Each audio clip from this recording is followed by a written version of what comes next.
Miss Les Perkins has joined us. Hi, Les. We're gonna see what happens here and how many folks, give folks a little bit more time to join. So far, it's just you though, Les.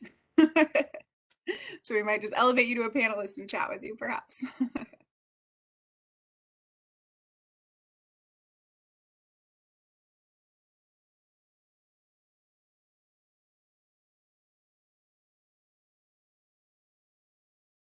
We'll get started in just a couple minutes, give people a chance to get on.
Hi there, we'll get started in just a minute.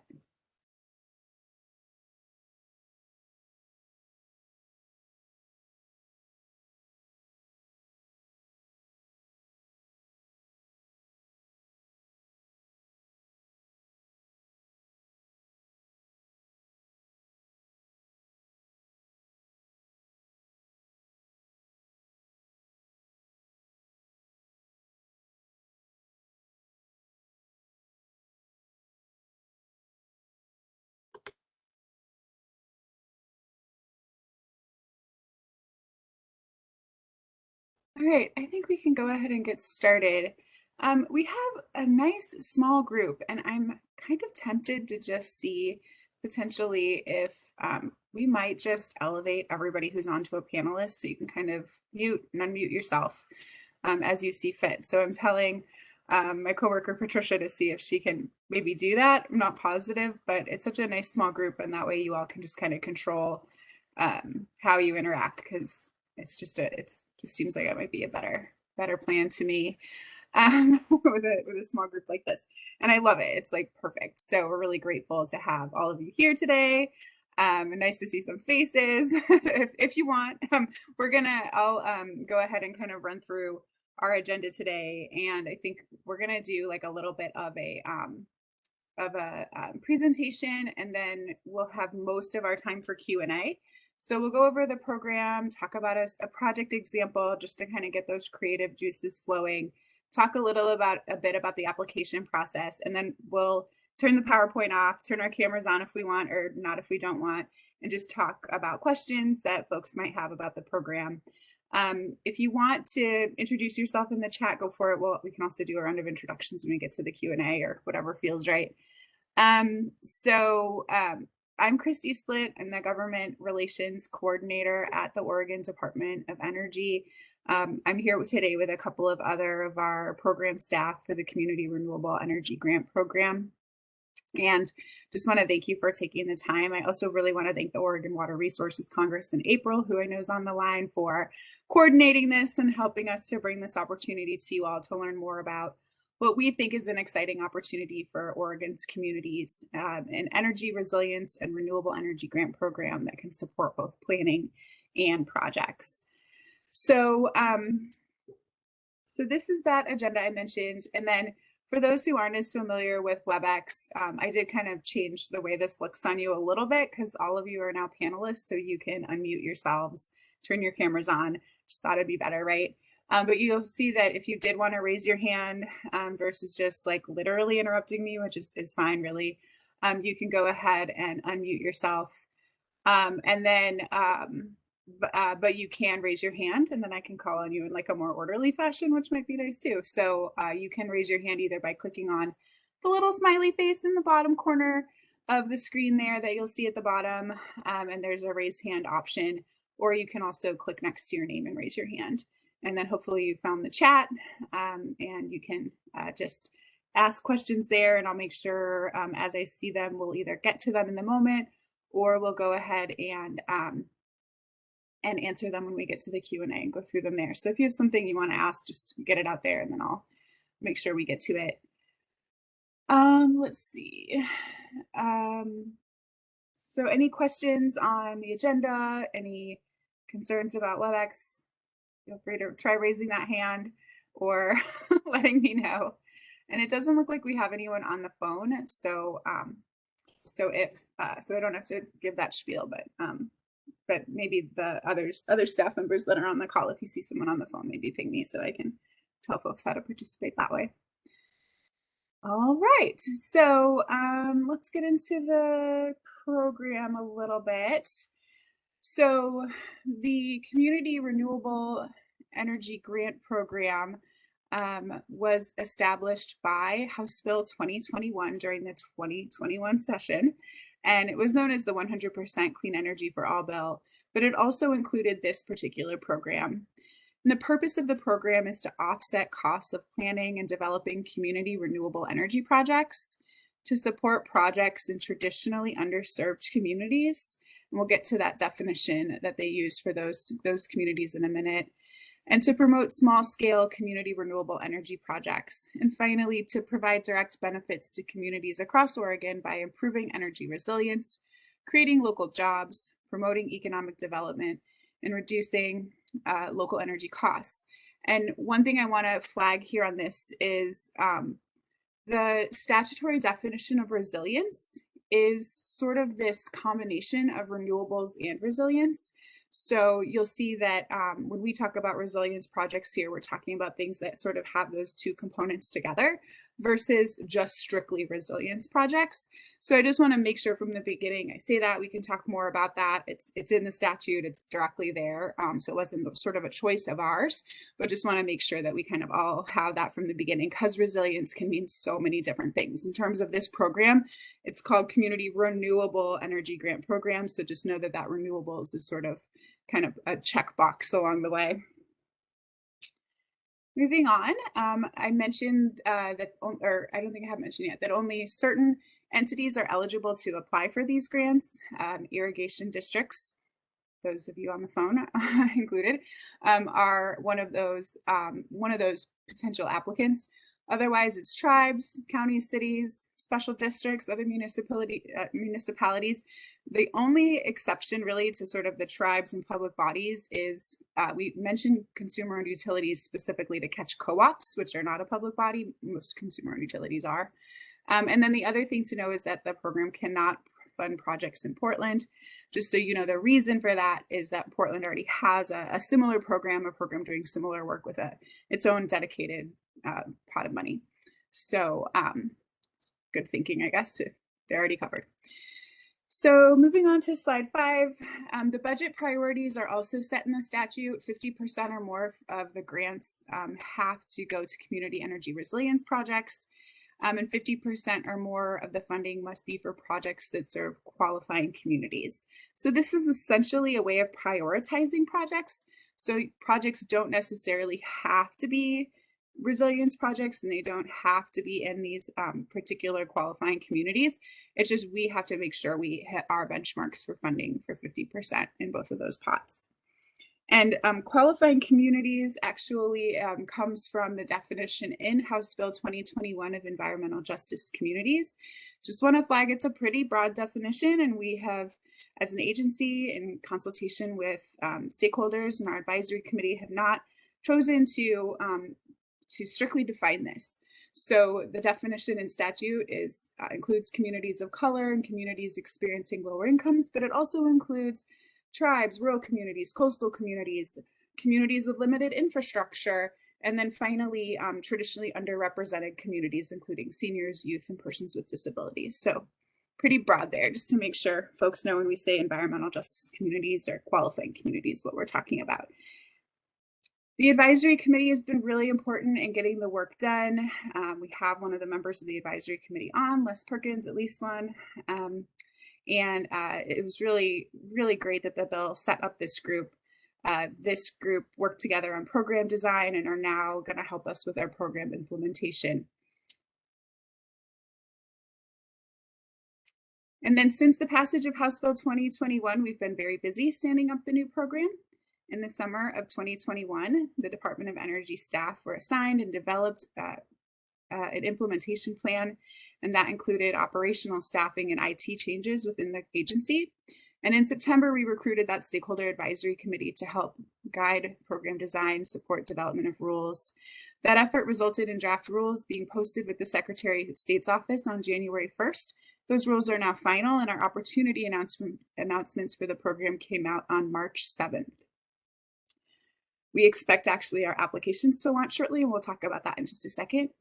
Before we move on to the specific grant opportunities, I promised to walk you through a project just to give you some ideas. And I know that this isn't a project that is like exactly relevant to you all, but I think just kind of helps to get those creative juices flowing, like I said earlier. So this is a project that Eugene Water and Electric Board, or EWEB, completed a few years ago. The city of Eugene, like much of Western Oregon, could be subject to significant damage from a Cascadia earthquake. And that is something that a lot of folks on the phone have something they have to contend with as well. And as a utility that manages both electricity and water services, EWEB recognized the importance of energy to water delivery and was well positioned to support resilience and disaster recovery within Eugene. So EWEB considered community resilience based on what's called the rule of threes. And that is, in the first 3 days, provide access to drinking water, first 3 weeks, repowering of critical facilities, and for the first 3 months, completing system repairs to restore water and electric service. As a result of their planning efforts, EWEB developed the Grid Edge demonstration project, and it's here at Howard Elementary School. And they added a battery storage system and a new potable water well to an existing 50 kilowatt PV system that was on the roof there. And as a result of the planning efforts, we now have a facility there that includes a potable water fill station for the community in an event of a power outage. The school building is also provided with backup power, and the school can serve as an emergency shelter. The system provides value to the community, which is great, of course, but it also has these water and energy resilience features. And the school benefits from energy savings all the time, and EWEB is able to use the batteries to provide grid services during day-to-day operations as well. Also just wanted to share the schematic diagram of the microgrid system showing the electric loads that can be served during a power outage. The battery storage unit shown in black can be charged by the solar and natural gas generator, assuming natural gas is available. The water well and critical loads within the school are shown in green, and then the switch shown at the main breaker ensures isolation from the grid to ensure the safety of emergency crews working on local power lines during the grid outage. So now that this program is nearly up and running, the agency has started to hire the staff that will run the program from here. Pandian Krishnaswamy is on the line today, and he's our energy services manager. And then James Kogel has been leading work on the program nuts and bolts, and he's going to take things from here to talk through our application. And then when we're done with that, we'll do our Q&A. Thanks, Christy. So yes, I'm James Kogel, policy analyst for the Oregon Department of Energy. So the program will provide grants for planning and constructing renewable energy and energy resilience projects. The opportunities announcements, as we said, were posted on March 7th, and there are 4 of them, one for each of the different project categories. $12 million was allocated between the 4 opportunity announcements, with more opportunity announcements are going to be announced after this round closes with additional funds. Online applications will open shortly, and we will only be accepting applications through the online application. Next slide, please. So the Opportunity announcements outline the minimum required information for a complete application, as well as detailing how applications will be scored during the review process. This includes required information about the project, the applicant and partners, and consultation with different stakeholders and groups. Following a review of applications to make sure they contain all the required information and are eligible for the program, the applications will undergo a competitive review process, assessing the strength of the project and its feasibility, as well as how the project meets the program's priorities and targeted benefits. The scoring criteria include topics such as the project leadership and involvement of environmental justice communities, jobs and economic development, direct energy cost savings for families and small businesses, inclusion of inclusive hiring and promotion policies, procurement of services from disadvantaged businesses, assisting with natural hazard mitigation plans, and geographic and project diversity. The grants will be awarded on a competitive basis, and at this point we don't know how many grants will be awarded and how the funding will be distributed across the 4 categories. How the funding will end up being distributed will just depend on the number and strength of applications in different buckets, along with the required funding allocations stated in the legislation. Next slide, please. So the online application is still being finalized, and we're expecting it to be available in April. You'll be able to, when it is available, you'll be able to access it from the Community Renewable Energy Grant Program webpage. And we've got a red arrow pointing to where the link will be available from. Next slide, please. If you're familiar with Odo's customer service portal, it'll also be available there from the financial and incentives tab, selecting it from the drop-down menu. Next slide, please. Once you navigate yourself to the application, you'll be able to apply for either a planning or construction grant, change information, or withdraw an application using the drop-down menu. Next slide, please. And then if you haven't already, you'll be asked to sign in. If this is your first time accessing the customer portal, you'll be able to register, creating a username and a password, and just kind of creating a small profile for yourself. Next slide, please. Once you start an application, you'll be given information about the eligibility requirements for the program and asked to confirm whether or not you and the project meet them. Next slide, please. You will then be asked for details about the applicant organization. Next slide, please. And there will also be an opportunity to provide contact details for an application contact, which will be the person that Odo will contact with communications about the applications and any other questions that we might have. You will also be asked if you are partnering with any organizations. Next slide, please. You'll be able to input information about project partners and add required documents relating to project partners in the application portal. You'll be able to add multiple project partners, just kind of clicking the add partner organization, adding one at a time. Similarly, if you're working with a contractor, you'll be able to put their information in on a subsequent page. As you're going through this application, you'll be able to kind of pause, come back to it another day, and that's where your profile will come in. You'll be able to kind of log in and come back to applications. Next slide, please. So as you go through the application, you'll then be prompted to provide information about the project. Details of kind of the information will be asked, can be found in the opportunity announcements. Before you submit, you'll be able to review all the documents you kind of upload and click back through the application to check information that you submitted before you actually click submit. Next slide, please. And this flow chart shows that process with applicants. So if you have any questions about the opportunity announcements, please submit them by May 20th, 2022.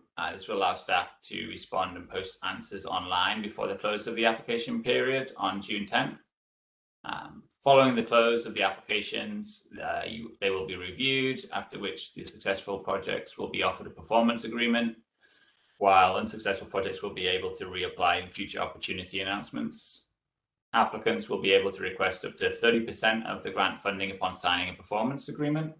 For the construction grants, the applicant must have taken meaningful steps to seek site control, filed a request for interconnection with a host utility or appropriate transmission provider, and met any other requirements provided by Odo in the performance agreement to be eligible to receive that 30% following the signing of the performance agreement. Next slide, please. So we'll be happy to hear any questions you have regarding the program. If there's any specific information you would like to know more detail on, please let us know. We've got the contact detail for the program on the slide there as well, if you have questions after today.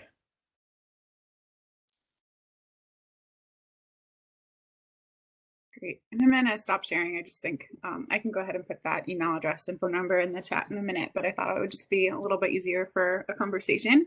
So does anyone have any questions for us? You're welcome to put them in the chat, or you're welcome to just unmute yourself and talk away. So if it's a small group, I'll just ask. So you mentioned that the additional funding rounds will be announced after this one. Do you know, is the intention to do them all within like a couple of years, or do you have like an overall goal of how soon? Yeah. Oh, go ahead, James. I was just gonna mention the we have a allocation for this biennium, which is just less than 27 million. And so we allocated 12 million for the first round, and we'll kind of release more in the next round. Plus, if there's any funding not spent in this round, we'll be able to kind of pull that in. And then the remainder of the 50 million, so whatever, the 23 million is kind of for the next biennium as well. And so that'll kind of through the next years, as we'll kind of continuously release opportunity announcements through the next biennium as well. So like a four-year horizon then. Yep. And essentially because we had it took us a while to set up the program. It'll be like a 3.5 year program basically. Yep. But we also imagine and have heard pretty clearly from legislators that this program is popular on both sides of the aisle and could imagine being continued. But as of right now, that's the plan, and that's what passed in the statute. Thank you. That's helpful. Yeah, no problem. Just to clarify that I understood that right, that would roll forward if, for example, the 50 million wasn't fully allocated at the end of that 4 years, 2026 or whatever that is, that would then roll into 2027. It's around the legislator, the state budget timelines, which annoyingly run like mid-year to mid-year every 2 years, like no one else. But anyway, this program right now has funding for what's called 21-23 and then 23-25. So mid-year 25, the legislature would have to make a decision with any unspent funds. They could either roll them forward, let us continue the program. They could claw them back and end our program. They could also decide to continue the program and put more money into it. Got it. So I had another one. The definition of geographic diversity. How will that be applied? So a lot of the questions I've had people asking me is, is that urban versus rural? Is that or is that meant to spread projects around the state? And is it unlikely that multiple projects from a single area could be funded? James, do you want to take that one on? Sure. So the idea behind that was to try and encourage kind of spreading projects around the state, but it is only a small piece in that scoring criteria. You'll see that it's not a huge proportion of the total points in the scoring criteria. So it's not like if there are multiple projects from a county that they won't all get approved.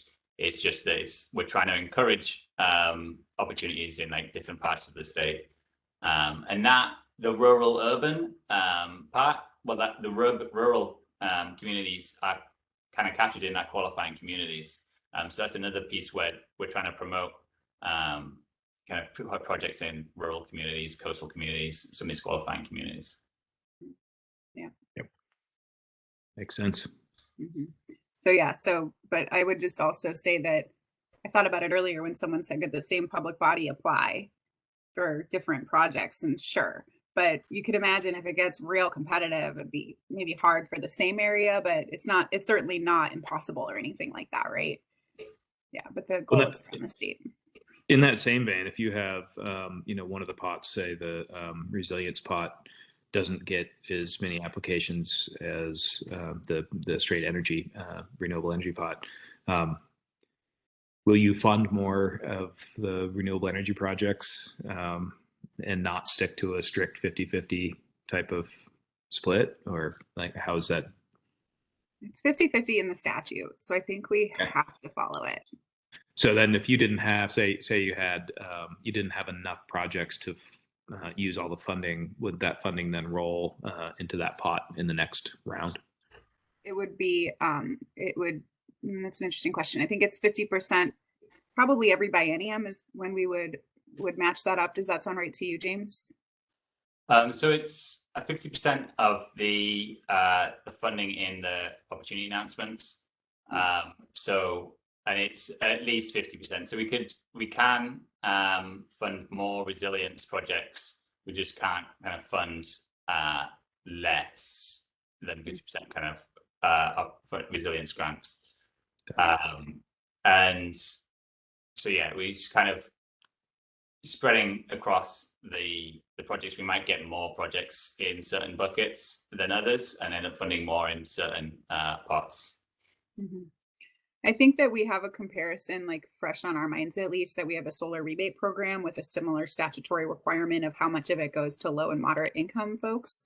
And we often run out of the non-income restricted funds, but then that tranche of money stays open for longer. So it could also be something like that, where we end up with like this, we have this money that we need to spend that's on resilience or something like that. So we'll just have to see. I think we're going to be, tweaking as we go according to how things pan out. I have a couple questions if you're Let's hear it. For a second, Les. We love it. This is great. It's Yeah. so nice to have this instead of like raise your hand and like in the chat and all that. Just before you jump in there, I just wanted to walk back my previous statement. It is 50% of the initial appropriation to the community energy grant program. So it is 50% for the kind of the 50 million. So it's not just for the opportunity announcements. It's kind of, we'll have to see as we go. Kind of that's percentage. Just want to clarify that. I just went in and checked and had to walk that back. Thanks, James. Thank you for that. So I guess I think you guys have already answered one of my questions, but the second or the other two are you mentioned partners, and I guess what does partners mean from your perspective? And then you mentioned contractors, and I apologize, I have not had a chance to dive deeply into these opportunity announcements, but if you were applying for a project, would you be expected to know in advance who all the contractors are that are going to be working on that? I'm going to go ahead and let James start that one out. So I don't think you would be required to know the contractors that you're going to be used. The project partners are kind of the people that we see kind of put into project together. Whereas contractors, you might end up going out for bids once you have a funding finalized. So it's great if we know, kind of helps us kind of assess the strength of the bids if we know the contractors that are going to be performing like the planning or something. But in terms of, it's not a requirement that we know. Right, and then what does partner mean in that sense? And I guess here's what I'm thinking about. I'm working with an irrigation district right now that's interested in working on a community solar project, and they might work with a nonprofit that does community solar stuff. Would that nonprofit be considered a partner on that project, and then they would need to be part of that application?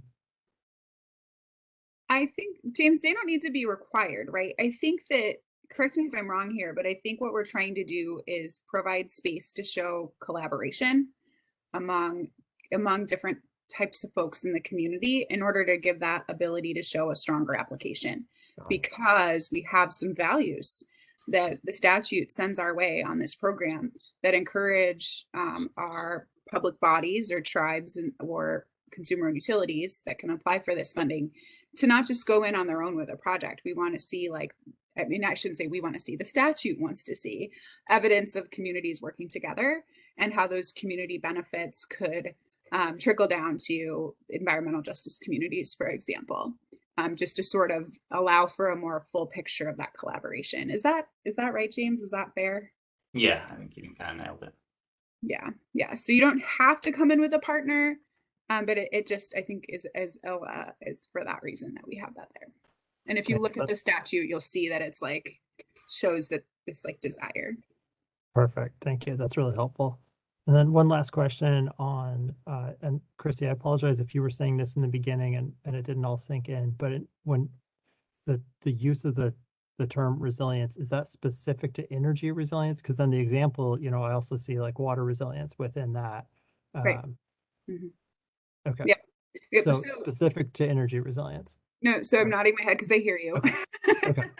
So I think resilience, and maybe James can grab the definition from the Bill of Resilience while I'm talking, or find it quick and we can throw it in the chat. So resilience, like I said at the beginning, it means a lot of things to a lot of people. And we've had people be like, oh, can we like underground transmission? Because that's energy resilience, right? But it doesn't work in this program because we have to see that like renewables plus resilience benefit. So if you think of the eWeb project, you've got the renewables and you've got the resilience. But see there, and there is energy resilience and water resilience in there. And I think that to us would be just fine, but it's the ability of energy systems from production through delivery to end users to withstand and restore energy delivery rapidly following non-routine disruptions of severe impact or duration. But I think if we were to see a project that had both of those things, like it would probably be a stronger application, right? Yeah. So it doesn't mean the project has to strictly be that. It just needs to include that. Does that make sense? Yes, thank you. That's really helpful. Yeah. No problem. Hey, do you have any questions, April? Well, I wanted to make sure that Les and Jed had asked all their questions because they're far more versed in this topic area than I am. So first off, just want to appreciate your willingness to do this specific webinar. And I had a few questions, both from myself as well as some other of our district people who weren't able to attend today. And I will say, while the group is small, and I'm glad you like that. And again, as you know, Les and Jed are both very well versed in this topic area, and Les is our hydro caucus chair now, so we'll be having more discussions internally. But I do think that there's additional interest in this topic, and I see from the website you guys are encouraging folks to submit questions, and we definitely want to help facilitate that. Will the slides from the presentation we had today be available either online, or could you send those to me so that I could send those out to other folks? Yeah, we've been following up with folks with sort of some links and things like that. We can include the presentation in our follow-up for sure. And then also, April, I can also let you know this too. We're going to do, so far we've just been doing these sort of, I guess, sort of closed door, like association hosted meetings, but we're going to do a couple of this exact same webinar, but in like we do the inviting and it's posted online publicly and anybody can come.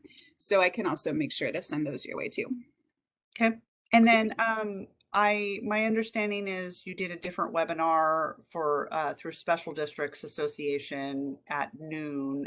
Just out of curiosity, did you have any irrigation districts that were a part of that particular meeting, since some of them are a part of both of our associations? I was just kind of curious if maybe there was some bleed over. I'd have to look. I think there might have been. I know that there is some combination there, right? Or overlap there. And so I'll have to look at the attendee list, which I don't understand WebEx. For some reason, it takes 24 hours for it to be able to produce the record of who got on. Anyway, so because it's the worst platform. It is the worst. Yes. I just am not probably supposed to say that. And we have IT on the line and they probably wouldn't like me saying that. But anyway, it's fine. I'm used to it now. So I'm going to be like a mess when we go to Zoom, which if we go to Zoom ever, but because now I'm like used to this. But anyway, but I can look at the list, April, and get back to you. And then the other thing that's related to that is we are doing these webinars for other associations too. So if like there's others that you have overlap with, let us know, because then maybe they can just invite your folks too. Yeah, and my hope would be that knowing that you're doing that, that hopefully that reaches a broad audience. And I think it's great to have some overlap, and especially with the application period being open until June, hopefully that will just serve to get people more excited and interested about the program.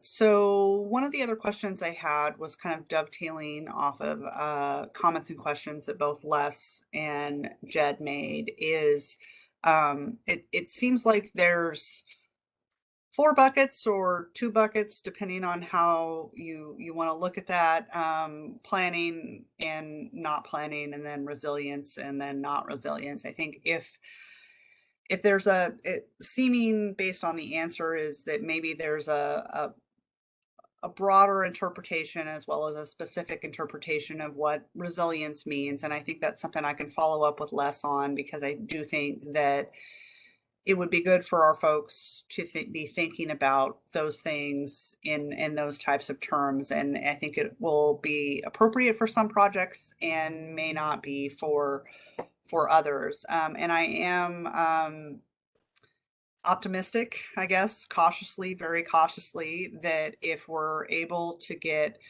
a good, and the we being the state, if there's a good response to this grant offering, and both the plus and the minus side is that potentially it is eaten up really quickly and all goes away, but that also shows that there's a need and a demand. As an association, we're prepared and able to make the pitch for additional funding for these types of opportunities. But, conversely, if it's not something that our members are able to access or feel like it's something that fits for the different projects they're doing, particularly those associated with irrigation modernization, then we may need to kind of revisit that and potentially do something else. And so I guess that's a long way of me saying that as we get further down the road, I would appreciate any information you guys can provide as far as like if you're getting a huge response, that's great. But if you're not getting much of a response, then maybe we can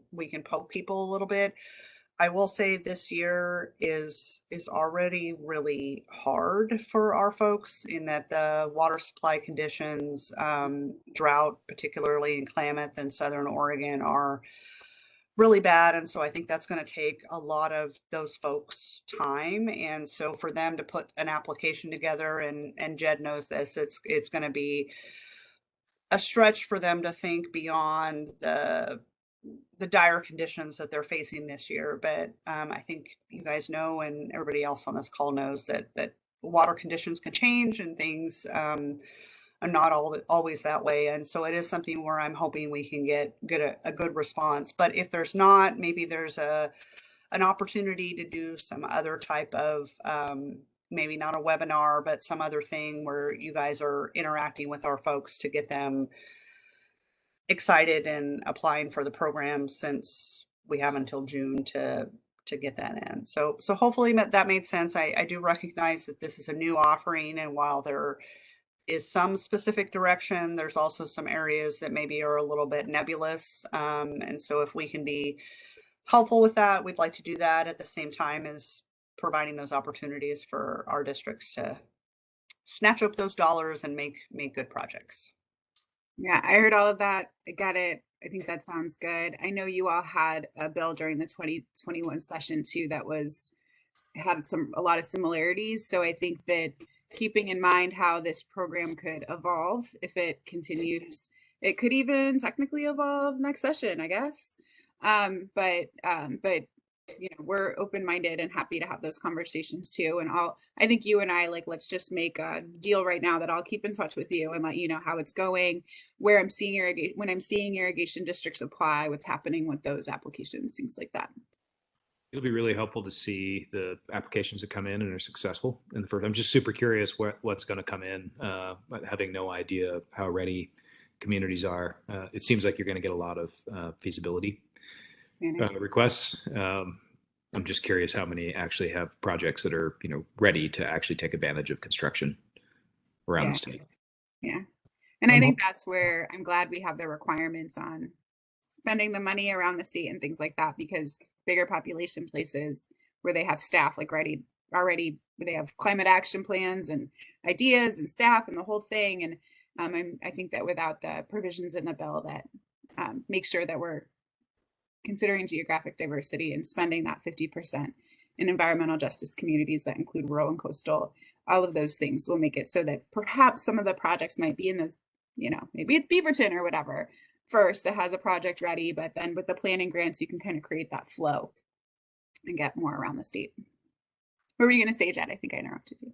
Oh, no, you didn't interrupt. I was interrupting you, I think. But I was going to say, I do hope Les to put in at least one construction funding request there or application. I do have another follow-up question though that I was thinking of as you guys were talking, which is kind of interrelated to the buckets and the timing again.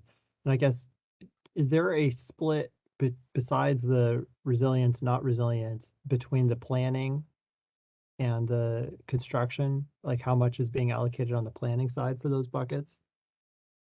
James can correct me, but I don't think we do not have a amount of money goal to spend in any of the 4 buckets. Okay. And then related to that, just thinking about, you know, I'm currently working with a couple projects where we already have feasibility funding lined up to move through some initial kind of steps that, I think would, in one case, would be a resilience project that would then need probably further planning after this kind of initial threshold feasibility is completed. And then another one that would probably end up being just on the energy side, but similarly would need more planning work. And it occurs to me both of those are going to finish up, sometime this fall. And then, it makes me think about what's the timing between that and the next opportunity for to apply into this program, and if it's, when I was at Energy Trust on the planning side, one of the things that we tried to do was make that into a rolling application because, it can really slow down project planning otherwise. And, I know that's not necessarily possible in all cases because you want to try to be competitive, but do you guys know, is this going to, maximum be once a year? Is there a chance it could be twice or more often than that?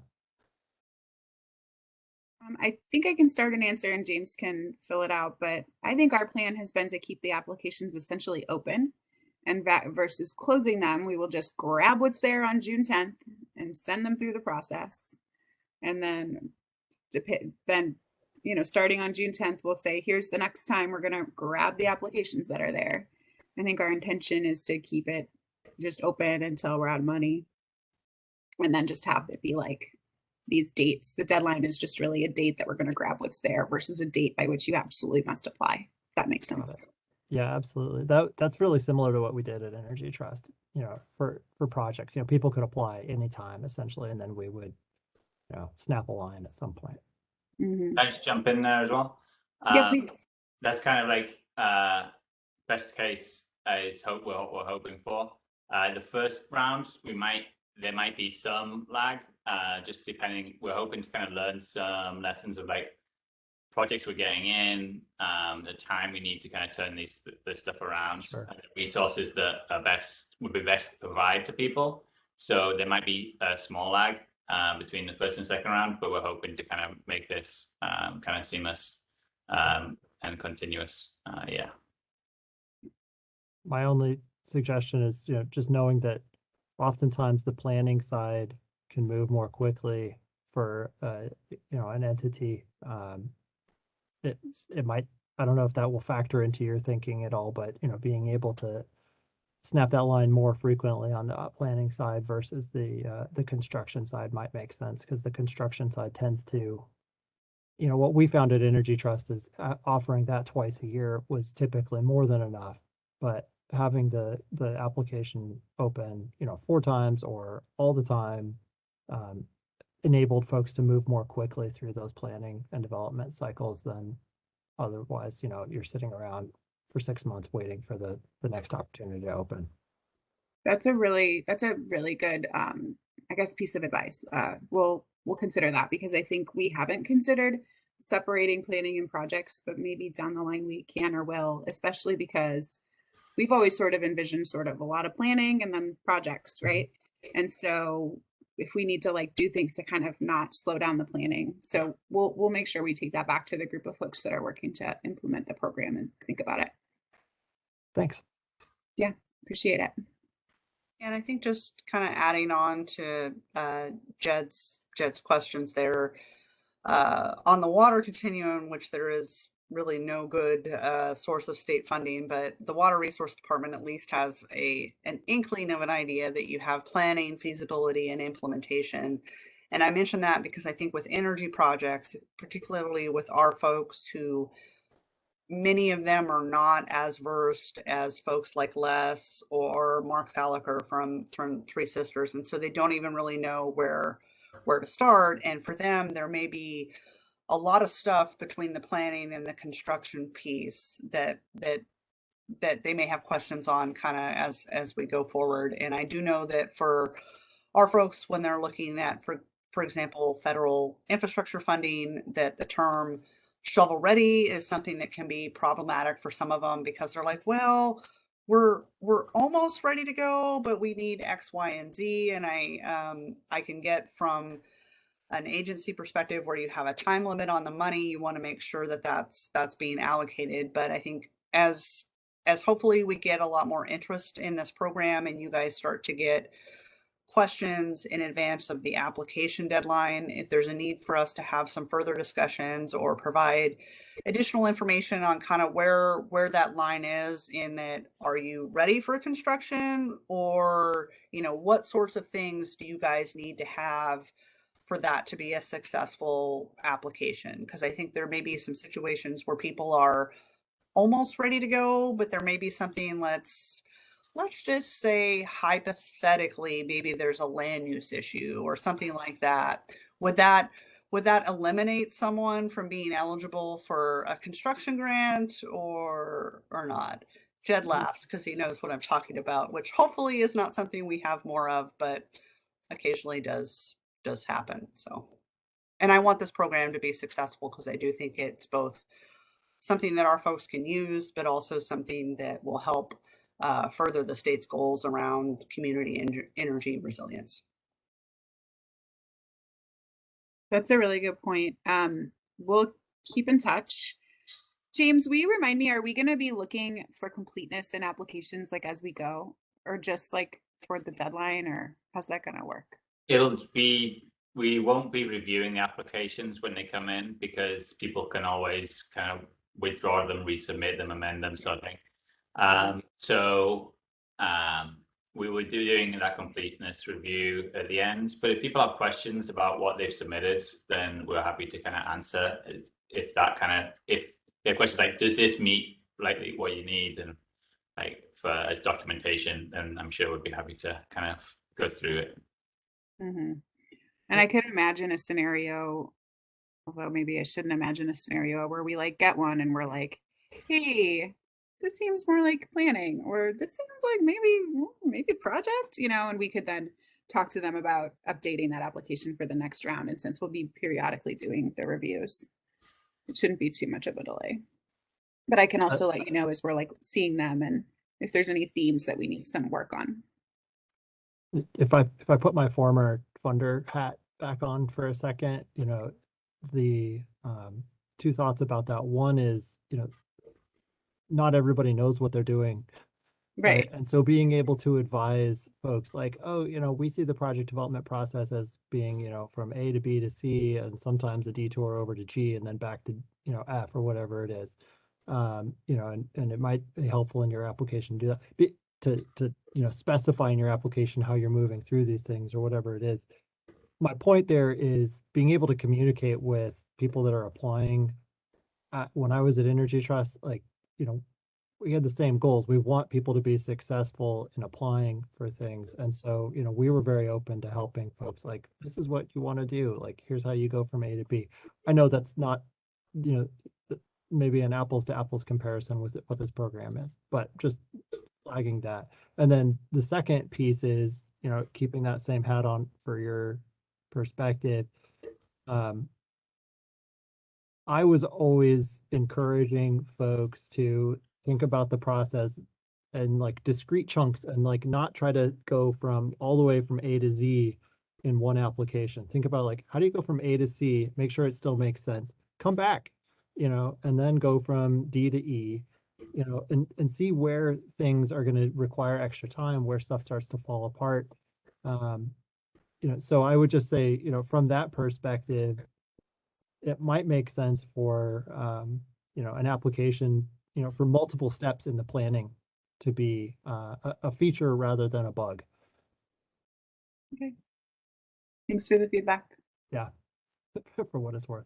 Keep it coming because Yeah. this is new and we want it to be successful too. And we want to learn from people's past experience. So yeah, thanks for sharing that. Will you throw the email into the chat? Yes, I'm gonna email you just a list of questions just so I have a written answer. So I make sure that because I've had people asking me questions and I've had a bunch of people submit questions to me. So then I can make sure I actually get coherent answers back and not just what I thought I heard. And we put the kind of questions answers up on the web as well, so everybody can kind of see them as well. So don't we already have some up? I think we already have a first iteration. So you could also just look and see if someone's already asked the question and we've already provided an answer. Perfect. And if you're thinking of asking about community solar, we're working on posting one about that. I know you're probably not, but actually, I came from an Energy Council meeting about projects to submit to this program right before this meeting. So there was a lot of questions. Someone may or may not also be in another role in life in a place that probably has a climate action plan and projects and all of that. Also, so makes sense. I always think of Eric Strid whenever I see you. Oh yes, Eric is the master spreadsheet builder. Doesn't even live in Hood River, but nope. But he's part of our Energy Council. He sure is. Anyway, he's a character. He is a character. We have a lot of characters on our Energy Council. Characters who get to live in paradise. Good for them. Anyway, anything else from us? I put in the email address for our general. You're basically getting James and Patricia, who's on the line as well, there, and then they route things around to get back to you. And then James also put in the link to that Q&A doc that we've already got going, that we're just going to keep updating with questions and answers. Great. Yep. So I'll just add, I think the comments that Les and Jed have made are of course terrible and totally misaligned. No, I'm just kidding. But I do think that there's a lot of folks that don't necessarily know where to start or where they fit in the continuum. And so I'm pleased to hear that there's some flexibility with your guys' program. And I know with some of Water Resources Department's program that when we get to the completeness part, they feel like they have a very short time frame and when they can accept additional information. And so I would encourage you guys as we get to that, if there are applications that are not complete and need some additional work, if there's any way we can be helpful with that, let us know. But I think having, especially this being the first year and there not necessarily being a bright line between those different categories, if there's some additional flexibility, I think that'll be helpful. And then maybe, obviously after we go through this first year, you guys will have data on what sort of demand you got for one aspect versus another. But I think additional flexibility is good. And since we have that Q&A document, I'll probably share that with our list of folks so that they have that information so that they can kind of figure that out. And then I will also say, while it is a small segment, I have heard from some of our folks, particularly down in the Klamath area, that they have more opportunities for potentially doing small scale solar than maybe hydro. And so there is that opportunity, as well as the more standard in conduit hydro that may be associated with district projects. So my hope is that overall we can get some different folks to be thinking about renewable energy more broadly, and obviously for the other part is that hopefully that will help support some of the infrastructure projects that they need to do. But I love it. This reminds me of something. I just want to like put a bug in all three of your ear, and I hope you will follow up with me if you have ideas or want to talk more about it. But we're getting ready to share 2 possible legislative concept ideas with we don't have a council commission kind of model, but we have a work group, an energy advisory work group that we take very seriously. And we're sharing a couple of ledge concepts with them tomorrow. And one of them is where I kind of joke that we have like, you're supposed to turn in like a problem and a solution when you turn in LC requests, and we have a problem.